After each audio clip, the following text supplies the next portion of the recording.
The room had been prepared for a quiet family discussion, not a declaration that could divide the monarchy. Yet when Prince George looked directly at his father and said, "I don't want Camilla at my wedding," every carefully rehearsed response disappeared. William remained frozen. Catherine lowered her eyes. And across the table, King Charles understood that his grandson had not merely rejected a guest. He had challenged the meaning of family, loyalty, and forgiveness inside the House of Windsor. Before we go deeper into what this really means for the royal family, make sure to subscribe so you don't miss a single update. Charles had arranged the closed meeting at Windsor Castle without secretaries, advisors, or household officers. The discussion concerned George's future public responsibilities and the traditions expected to shape his eventual marriage. A royal ceremonial wedding was not simply a private celebration. It was a national occasion designed to represent continuity, family unity, and the survival of the crown across generations. No wedding was imminent, yet the palace had begun discussing long-term expectations, because George's marriage would one day become a defining moment for the monarchy. Guest positions, public roles, memorial references, and family appearances could carry meaning years before the ceremony itself. That was why his sentence felt less like a childhood objection and more like a warning about the future. George did not shout. He placed both hands firmly on the table and repeated that he did not want Camilla invited when Charles asked whether he understood the seriousness of his words. The young prince remained calm, which made the rejection harder to dismiss as anger or confusion. William felt alarm collide with recognition. As a father, he wanted his son to speak honestly without fear. As the future king, he knew the statement could become a public rejection of Charles's marriage and reign. The prince watched George carefully, searching for any sign that the words had been borrowed from someone else. Camilla slowly pushed her chair back but refused to leave. The queen consort asked whether the decision truly belonged to George or whether William and Catherine had encouraged him. Suspicion entered the room immediately. Catherine lifted her eyes, stunned by the accusation, while her husband's expression hardened. George answered before either parent could respond. He said his wedding should honor the people who taught him what duty meant. Through a recorded private family account preserved afterward, he explained that he could not celebrate honestly while pretending the pain surrounding Diana had never existed. The words struck Charles with brutal force, because his grandson had connected an unborn future ceremony to a wound the family had never resolved. The king closed the folder before him and asked everyone except George to remain behind. But once George was escorted from the room, the silence he left behind became even more dangerous, because every adult remaining at that table believed someone else was responsible for what he had said. George's words did not strike every person in the room in the same way. To Camilla, they sounded like banishment. To Charles, they felt like a judgment on decades of choices. To William, they awakened memories he had spent years controlling. And to Catherine, they revealed something more troubling. Her son had been carrying questions no one realized he was asking. The crisis was no longer about a distant wedding. It was about what each generation believed the monarchy had refused to confront. George had begun to understand that royal tradition was shaped by more than ceremonies and titles. The young heir had been reading old speeches, studying family photographs, and asking why certain names were spoken carefully inside palace walls. An heir was the person expected to inherit the throne, carrying future duty long before receiving any power. His questions mattered, because the history surrounding him would one day become part of the institution he was expected to lead. Camilla heard his rejection as something deeper than losing an invitation. Attendance at George's eventual wedding would prove that the next generation had accepted her place inside the family. The queen consort had survived years of hostility, believing time would make her position permanent. His words suggested that history had not softened as completely as she believed. Charles crossed to the window after George left and pressed his thumb against his wedding ring. The king told William the statement sounded rehearsed. His fear was clear. Perhaps his son had allowed private resentment to pass into another generation. That possibility wounded him because it made decades of attempted reconciliation feel temporary. William refused the accusation. The prince said George possessed his own mind and had reached his own conclusions. When Charles suggested Catherine might have shaped the boy's thinking, William pushed his chair back sharply. He warned his father not to turn concern for their son into an attack on his wife. Catherine remained composed, but she remembered something the others did not know. Several nights earlier, she had found George alone in a family gallery, staring at a portrait of Diana. When she asked what troubled him, he replied, "Why does everyone act as if nothing happened?" The princess had offered no easy answer, because she knew silence had become part of his confusion. Camilla later caught up with George in the corridor and asked whether he hated her. Through a recorded private family account, he answered that he did not. He simply refused to let his wedding become another performance built around silence. Catherine then understood that the decision had begun before Windsor. To understand why George spoke with such finality, the family would have to return to the afternoon, when a single request at Diana's memorial transformed private discomfort into a decision he could no longer ignore. The statement at Windsor appeared sudden only to those who had missed what happened 3 weeks earlier. At a private memorial gathering for Diana, George had watched the adults around him turn remembrance into negotiation.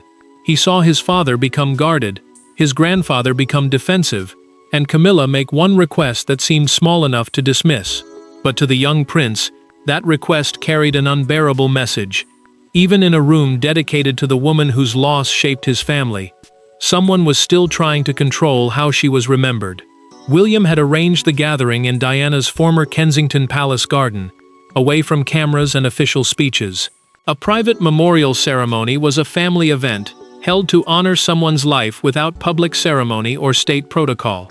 Catherine, George, Charlotte, Charles, and Camilla joined him, and each person was invited to place a handwritten note beside an arrangement of white roses. George had become increasingly curious about the grandmother he never met. William shared stories about Diana's humor, compassion, and refusal to ignore people others overlooked. Catherine encouraged the children to see her as a person rather than a distant royal figure. That mattered because the young heir was beginning to understand duty through family memory, not simply through rules. George wrote, "I hope I can make you proud when I become king." Camilla noticed the sentence and quietly asked an aide to remove the note before Charles saw it. The queen consort argued that the wording might appear disloyal to the living sovereign, especially during a gathering already heavy with comparisons. George returned unexpectedly and saw the aide lifting his message from beside the roses. He asked why it was being taken away. Camilla stepped forward and explained that certain private feelings should remain private. His expression changed immediately. Confusion became humiliation. The note had not attacked anyone, yet his love for Diana was being treated like a threat. William retrieved the message and replaced it himself. The prince told Camilla that no one would edit his son's relationship with Diana. She insisted she was protecting Charles. He answered that protection should never require erasing someone else. Later, George overheard Charles tell William that Camilla should not be made to feel like an intruder at every remembrance. His father replied that the day was not about making her comfortable. The exchange convinced the young prince that even grief was being managed around adult rivalry. That evening, George told Catherine that his own wedding would never allow names, memories, or feelings to be removed for appearances. When Charles finally learned what had happened beside Diana's roses, the argument moved beyond George's wedding, and father and son were forced into the confrontation they had spent years avoiding. The confrontation began with Charles demanding loyalty and ended with William speaking about loss. No advisors stood between them. No official language softened the truth. Inside the king's private sitting room, a father accused his son of allowing Diana's memory to become a weapon, while William accused his father of treating honesty as rebellion. Camilla waited only a few feet away, listening as 2 generations of Windsor men argued over a woman who had been gone for years but remained emotionally present in every sentence. Charles had summoned William after learning exactly what happened beside Diana's memorial roses. Camilla insisted on attending because her decision to remove George's note had triggered the crisis. Catherine remained outside with her son, unwilling to let him hear another argument about feelings he had expressed honestly. The queen consort stood near the table, while the prince faced his father, without protection from aides or prepared statements. The king warned that excluding Camilla from a future royal wedding could never remain a private family choice. A royal wedding was also a state-facing ceremony, meaning its guest list and formal roles could represent the unity and continuity of the crown. Her absence would be read as an official rejection of Charles's marriage, exposing divisions the monarchy had spent years trying to contain. Charles asked whether William agreed with George. The prince paused, placed his pen on the table, and answered that he supported his son's right to decide whom he trusted. The monarch rose abruptly. He declared that trust could not become permission to humiliate a member of the family, especially a crowned queen. Camilla then confronted William directly. She asked why she must continue paying for a past no one could change. He answered that the dispute was no longer only about history. By removing George's note, she had turned a child's remembrance into a test of political loyalty. The prince said she had taken an innocent message to Diana and treated it like an insult to Charles. The king's anger weakened. Through a recorded private family account, he admitted his deepest fear. George's rejection might reflect William's true judgment of him. Charles asked whether his marriage had permanently disqualified him from being respected as a father and grandfather. William's voice broke when he answered. He had never told George to reject Camilla, but he could not teach his children that peace required pretending Diana's pain had never existed. Charles closed his eyes, then declared that palace officials would review whether George could exclude a crowned queen from a future ceremony. The battle now shifted from emotion to power, and as palace officials opened their ceremonial files, George's private boundary was about to collide with the machinery of the monarchy. Once officials entered the dispute, the language changed. Pain became protocol. Rejection became precedent, and a future wedding became a question of who truly controls the heir's personal life.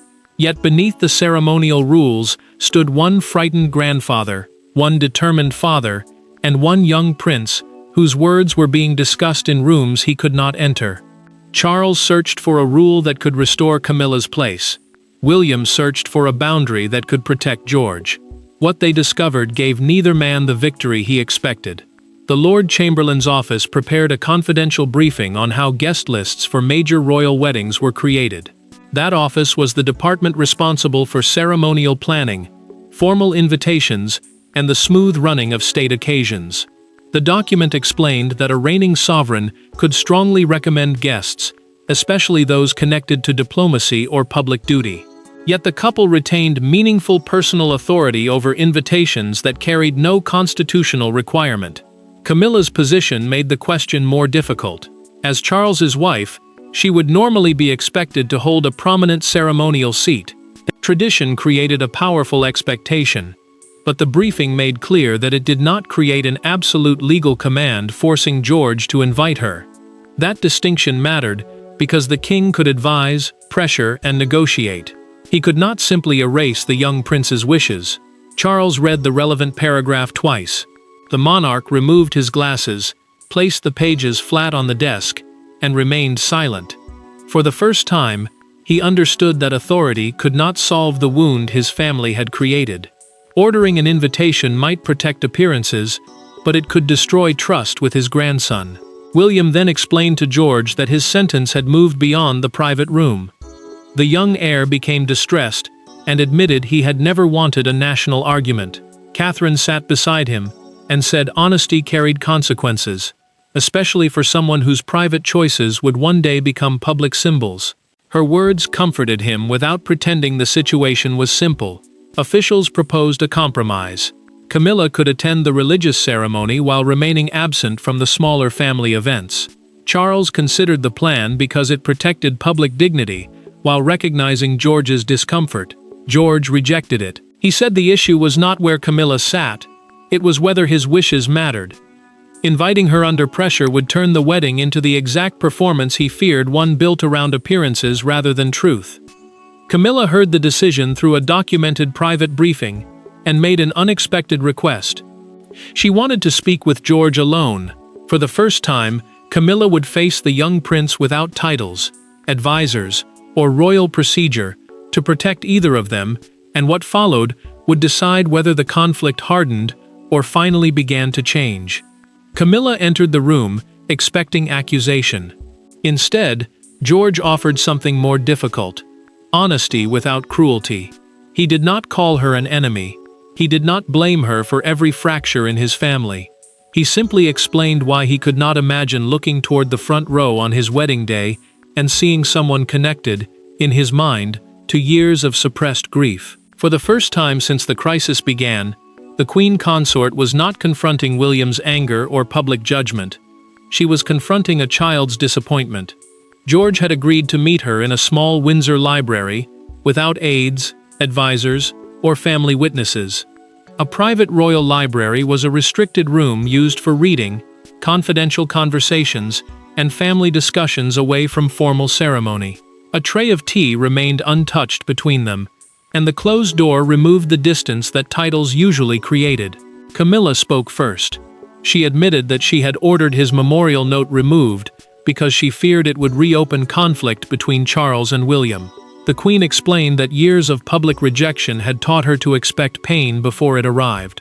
She had begun controlling difficult moments in advance, believing that prevention could protect both her husband and herself. George listened carefully. He said watching the message disappear made him feel that Diana's memory was welcome only when it caused no discomfort. The young prince told Camilla that a family could not honor truth while constantly editing it. His words mattered because he was not demanding punishment. He was asking the adults around him to stop treating honesty like a threat. Camilla gripped the handle of her teacup but did not lift it. Her eyes filled as she admitted she had been wrong to interfere. She had confused acceptance with the right to be included in every meaningful moment. The confession came through a recorded private family account, preserved after the meeting, ensuring her apology could not later be softened or denied. Camilla then asked the question that frightened her most. Would an apology change George's decision about the wedding? George remained silent for several seconds. He finally answered that the apology mattered, but it could not become a transaction. He would not trade an invitation for remorse. Instead, he asked her to prove through future choices that she could respect memories and boundaries she did not control. That evening, Camilla told Charles to stop fighting George on her behalf. The king heard her decision as surrender, but she described it as the first honest act available to her. When Camilla finally acted, she did not demand a seat or seek another compromise. She placed the choice entirely in George's hands, forcing Charles to confront a reality he had resisted from the beginning. The turning point arrived without a meeting, announcement, or royal command. Camilla wrote a single-page letter and delivered it to George without asking for a reply. In it, she did something no one expected. She released him from the pressure to forgive her publicly. She accepted that attendance at his future wedding was not a right attached to her crown. But the most powerful line was not about the ceremony. It was her promise that Diana's memory would never again be moved, softened, or hidden for the sake of her comfort. Camilla wrote the message by hand after their private conversation in the Windsor Library. She avoided official stationery and signed only her first name, deliberately removing the authority of her title from the page. A handwritten family letter carried no constitutional force. It was simply a personal promise, offered without advisors, demands, or public conditions. That mattered, because George needed to know the apology was not another palace strategy. Charles read a copy before it was delivered, and objected immediately. The king warned that surrendering her expected place could make the monarchy appear divided. Camilla answered that the family was already divided, and forcing his grandson to perform unity would only deepen the wound. She refused to let her husband defend her through pressure. William later found George alone in the garden, with the letter folded beside him. The prince asked whether he felt relieved. His son admitted he felt guilty because the apology sounded sincere, yet his original boundary still felt honest. George feared that accepting her regret might require him to abandon the decision that had finally made the adults listen. William resisted telling him what to do. He explained that compassion did not require immediate forgiveness. And forgiveness did not mean surrendering every boundary. His restraint mattered because Charles had feared the father was directing the rejection. Instead, William allowed the young heir to carry responsibility for his own choice. George then asked whether someone could be invited gradually into a person's life without receiving immediate access to its most sacred moment. William answered that trust was not rebuilt through one dramatic gesture. It returned through repeated choices, each one proving that old patterns had truly changed. George wrote a response that evening.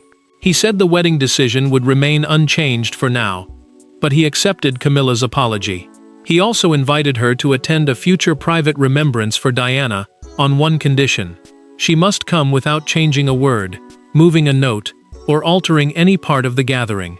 Camilla accepted through a documented written reply.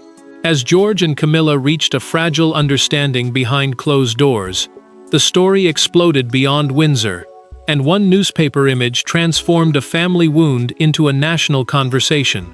By sunrise, the sentence once spoken inside a private room had become the most repeated royal quote in Britain. Broadcasters debated whether George had shown courage or cruelty.